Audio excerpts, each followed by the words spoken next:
Alô, meus queridos! Fala, minhas queridas! Bora para mais uma aulinha de processo? Meu amigo, eu sei que é difícil.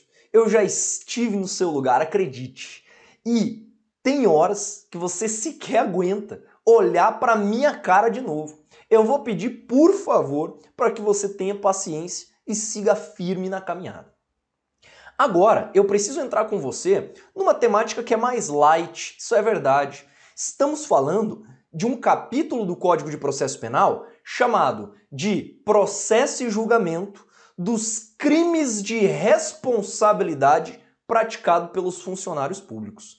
Ah, meus amigos, mas aqui nós temos uma confusão danada que a galera costuma fazer na hora de estudar. Sabe por quê? Eu concordo que é um tema confuso.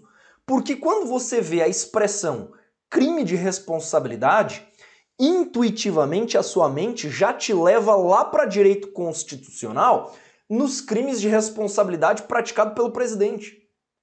E aí, será que o Código de Processo Penal remete a esta mesma ideia? Vale dizer, será que o CPP também trabalha com essa natureza de infração? Lógico que não. Meus amigos, o artigo 513 ao artigo 518 do CPP, apesar da nomenclatura crimes de responsabilidade, na verdade, o texto do CPP se refere aos crimes funcionais praticados no exercício do cargo. Então veja, aqui nós estamos falando de um tópico de crime. Nós não estamos falando de infração político-administrativa. Não é à toa que a nossa doutrina salienta que o termo crime de responsabilidade foi impropriamente utilizado pelo nosso Código de Processo Penal. Então vem comigo. Vamos iniciar, a partir de agora, o nosso estudo do processo e julgamento. Eu vou colocar assim para você para facilitar, ó, dos crimes de responsabilidade praticados por funcionários públicos.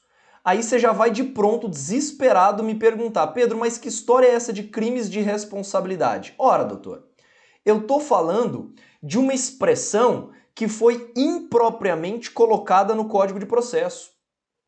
Essa expressão aqui, ó, crime de responsabilidade, segundo a doutrina, é uma expressão imprópria. Pedro, por quê? Porque não é um crime de responsabilidade conforme você costuma estudar no direito constitucional.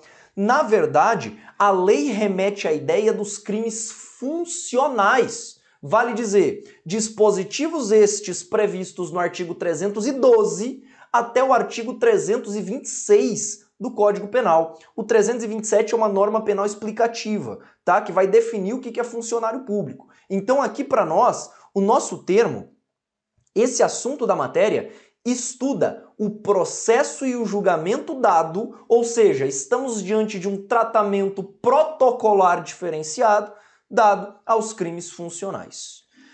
Onde que isso está previsto mesmo, Pedro? Ora, estamos falando, essa temática toda você acaba encontrando no artigo 513 até o artigo 518 do Código de Processo Penal. Tudo bem? Então, estes são os dispositivos, sem dúvida, de observância e de leitura obrigatória pelos senhores. No que diz respeito, portanto, à aplicação, nós temos, meus amigos, a seguinte ideia. Tudo começa, portanto, segundo o posicionamento doutrinário, estamos falando dos chamados crimes funcionais. Estamos falando dos chamados crimes funcionais, previstos estes no artigo 312, até o artigo 326 do Código Penal. Esta seria a ideia. Sabe quando você foi lá para suas aulas de penal e estudou peculato furto, estudou concussão, estudou corrupção passiva, aquela história toda? Pois é, a temática será aplicável, portanto, a estes crimes. Vamos lá. O rito procedimental, meus amigos, tudo começa, portanto, o nosso pontapé de partida aqui, eu vou inaugurar então o item 1 com você, já sendo o rito procedimental. Veja, o rito procedimental é citado como aquele mais clássico que você conhece. Independentemente de estar ou não previsto no seu edital quais são os ritos processuais penais, alguns editais trazem este item de maneira pensada, sem que seja necessário você entrar no processo em si, sem que você precise entrar no rito comum ordinário, sumário ou ainda no sumaríssimo. Aqui nós vamos trazer linhas gerais, até porque o tema é genérico mesmo. Quer ver? O rito procedimental sempre se iniciará da seguinte forma. Então veja, o início sempre se dá a partir, meus amigos, a partir de uma inicial acusatória. De uma inicial acusatória. Pedro, eu não sei se eu entendi essa ideia da inicial acusatória. Então veja. Coloque-se na figura de um servidor público exigindo propina de alguém que vai passar em determinado lugar. Meu amigo, este funcionário público praticou o crime de concussão. Sim ou não? Exigiu direto ou indiretamente, ainda que fora da função, ou mesmo antes de assumi-la, mas em razão dela, vantagem indevida. Esta seria a ideia da concussão. Quando a gente pega a concussão e entrega este fato devidamente provado para a autoridade policial, o delegado implementa o inquérito, formula o relatório e remeterá esse relatório para quem? Para o Ministério Público. Até porque os crimes funcionais são crimes, doutores, de ação penal pública incondicionada. Então veja, aqui quem vai protocolar a inicial acusatória dentro do âmbito dos crimes funcionais será o Ministério Público. E aí você vai afirmar o seguinte, ora, diante deste feito, a inicial acusatória, quem vai fazer é o Ministério Público. Aí você vai ler o caput do artigo 513 e vai se desesperar. Você vai olhar para mim e falar assim, Pedro, mas espera aí. O artigo 513 caput afirma que a inicial se dará com a denúncia, óbvio, MP, ou ainda com a queixa-crime. Pois é, meus amigos, o CPP ele tentou ser mais genérico possível. Só que, hoje, estudando penal, você sabe que esses crimes são crimes de ação penal pública incondicionada. Não estamos falando de uma seara privada. Nós não estamos falando de um crime cuja inicial é a queixa-crime, apesar de termos isto previsto no CPP. Então não se desespere.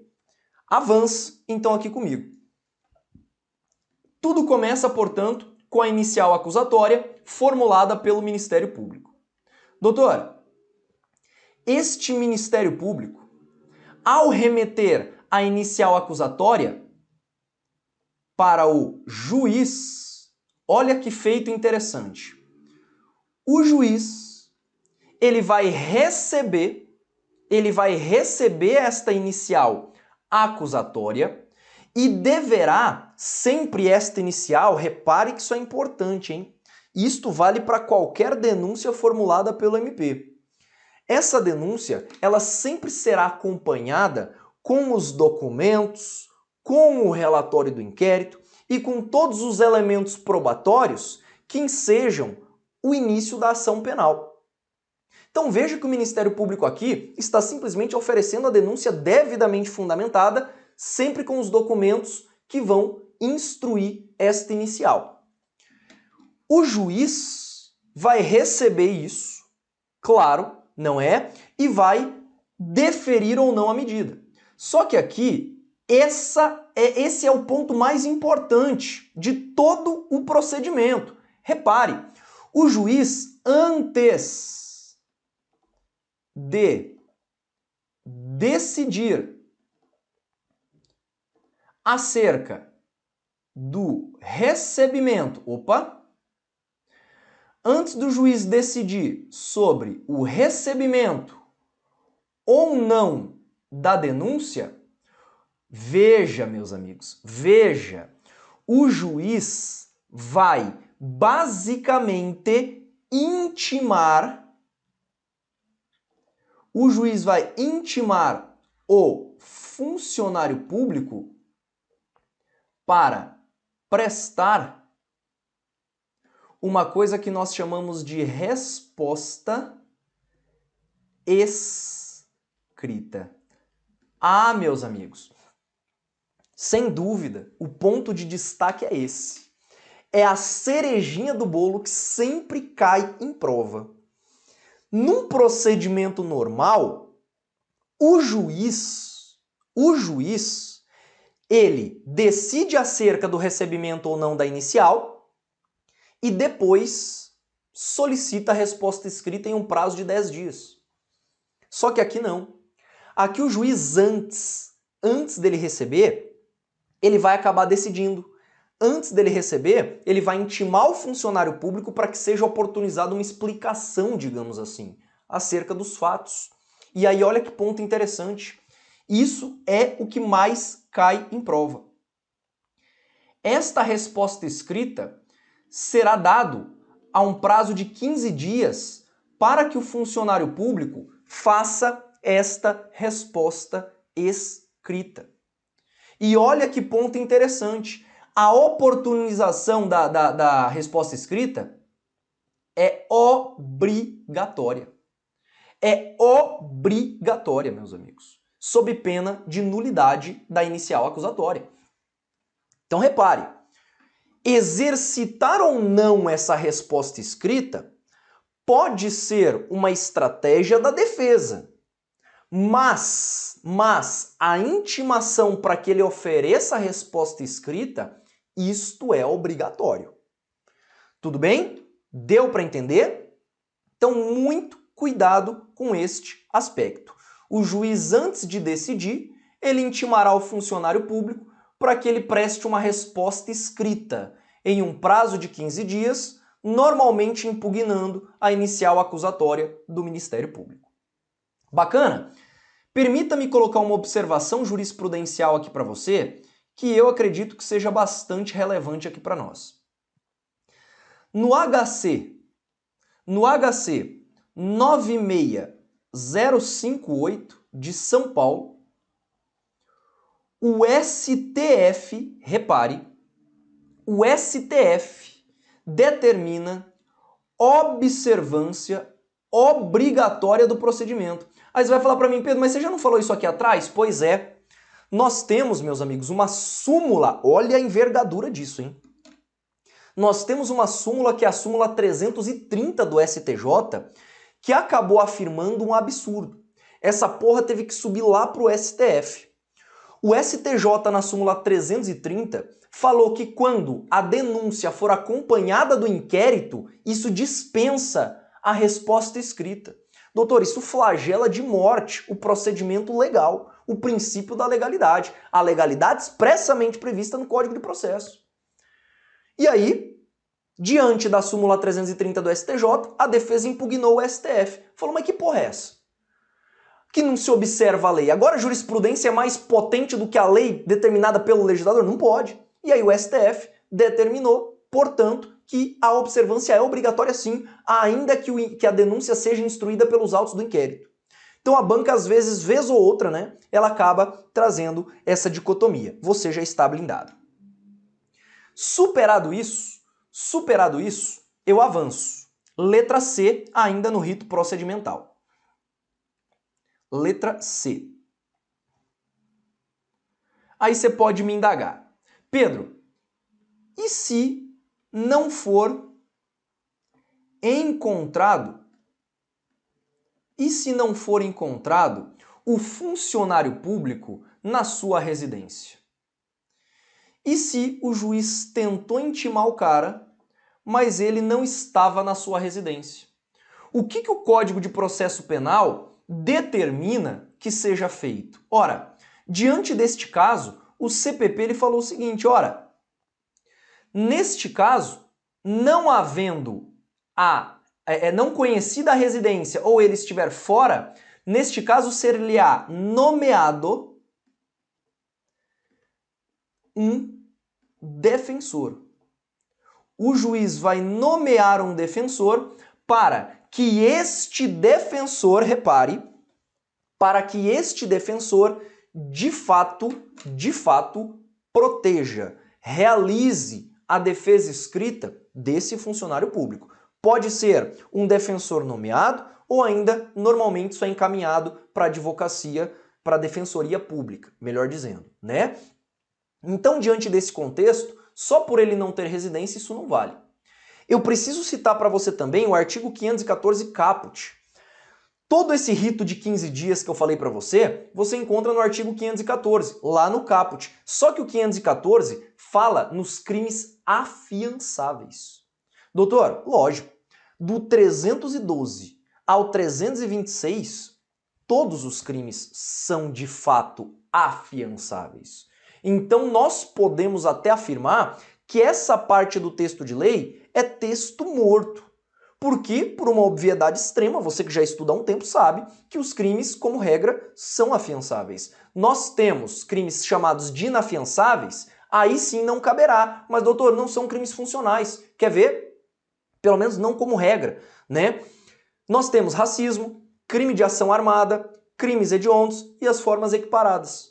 Estes sim são crimes inafiançáveis. Avance um pouquinho mais. No que tange a resposta escrita, então veja, letra D, essa resposta escrita, meus amigos, deverá ser endereçada então ao juiz, não é verdade? Sempre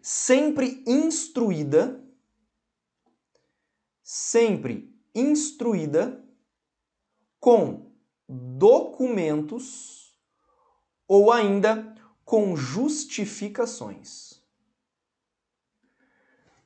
Princípio da simetria pairando aqui, não é? Se o Ministério Público, numa vertente, oferece a inicial acusatória devidamente instruída, a resposta escrita também. Se o funcionário público argue, ora, isso não aconteceu dessa forma, ele precisa trazer também os seus elementos probatórios. Então fica fácil da gente imaginar. Diante do feito, meus amigos, diante do feito, sempre instruída com documentos e a respectiva o quê? Justificativa. Não temos muita novidade, né? Aí sim, eu entro com você na letra E, para a gente fechar o rito procedimental e ir para o próximo tópico. Repare, o juiz, após receber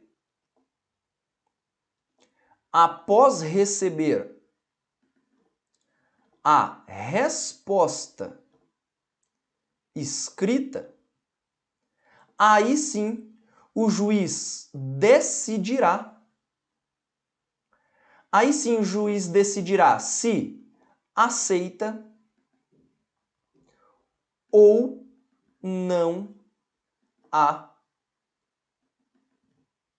denúncia. É como se eu dissesse, meus amigos, esse tratamento, eu vou repetir porque isso é importante, é o que diferencia dos demais ritos. Este procedimento, ele encaixa a resposta escrita antes do recebimento da denúncia ou da queixa. Nós sabemos que, apesar do CPP falar queixa, isto só se aplica à denúncia porque o crime é de ação penal pública incondicionada.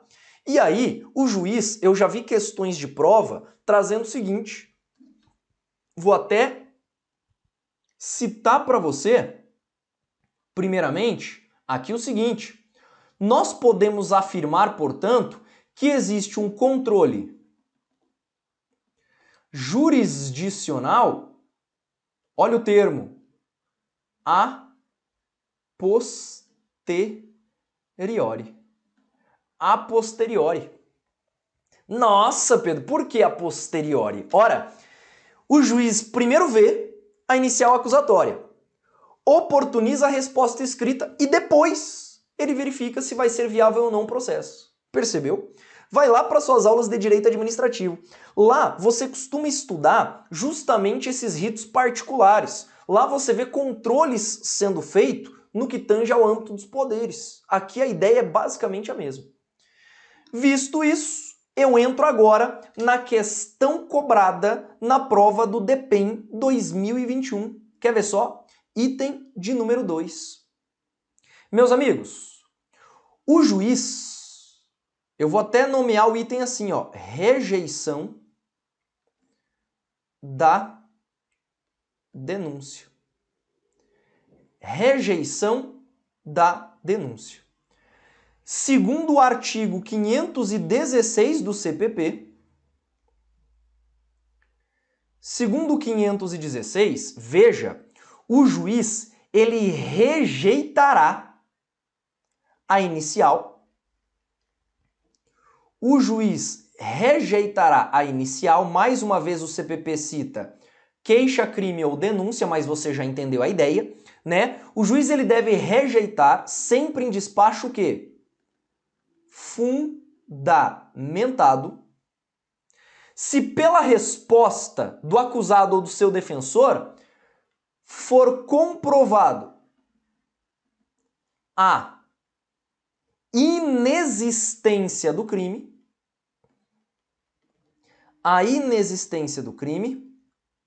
ou ainda a improcedência da ação. Duas são as hipóteses, inclusive uma delas cobrada em 2021, em que o juiz, repare que aqui não há margem de discricionariedade. Aqui o juiz ele deve rejeitar. O juiz rejeitará a denúncia ou a queixa quando ele perceber inexistência de crime e improcedência de ação. Aí você vai olhar para mim e falar assim, Pedro, mas por quê? Por que a lei criou esse dispositivo, esse controle sendo feito a posteriori pelo juiz? Ora, meus amigos, é possível que esse funcionário público, no âmbito das suas atividades, seja perseguido pelos membros do executivo. Então, na expectativa de blindar esse funcionário contra possíveis assédios ou ainda contra perseguições no âmbito interno da repartição, o juiz ele não vai perder tempo com fatos que não devem ser investigados. É bem verdade que na prática é difícil nós termos uma rejeição de pronto feita pelo juiz. Mas mais uma vez, doutores, nós precisamos ser teóricos e precisos com o que a banca pode cobrar. E é isso que pode cair para você. Visto isso, essa questão relativa à rejeição da denúncia, eu supero o item 2 e inauguro com você o item 3. O item 3, basicamente, é o início da ação penal, trazendo como dispositivo os dois últimos artigos, não é? Neste caso, se houver recebimento da denúncia, olha o termo técnico, hein? Olha o termo técnico. O funcionário público agora será citado. Pedro, mas o que é citação? Qual é a diferença de citação e intimação? Meus amigos, veja. Ser citado é basicamente uma convocação para que a pessoa faça parte do polo passivo do processo. É como se eu dissesse, nesse momento a pessoa virou réu. Isto significa ser citado. Ser intimado é basicamente ser comunicado de um ato do processo. Tudo bem? Então existe essa diferença. O juiz determinará, portanto, a citação do funcionário público e aí, claro, na sequência, segue-se o rito comum ordinário. Segue-se, por expressa previsão que a gente tem lá no artigo 518, tudo isso vai seguir para o rito comum ordinário. Deu para entender? E aí o rito comum ordinário não é um aspecto que a gente trabalha agora. Isso é um item que você só vai estudar se tiver expressamente no seu edital, e aí a gente vê no momento oportuno. Show de bola? Doutores, no que tange a temática, é isso que você tem que saber.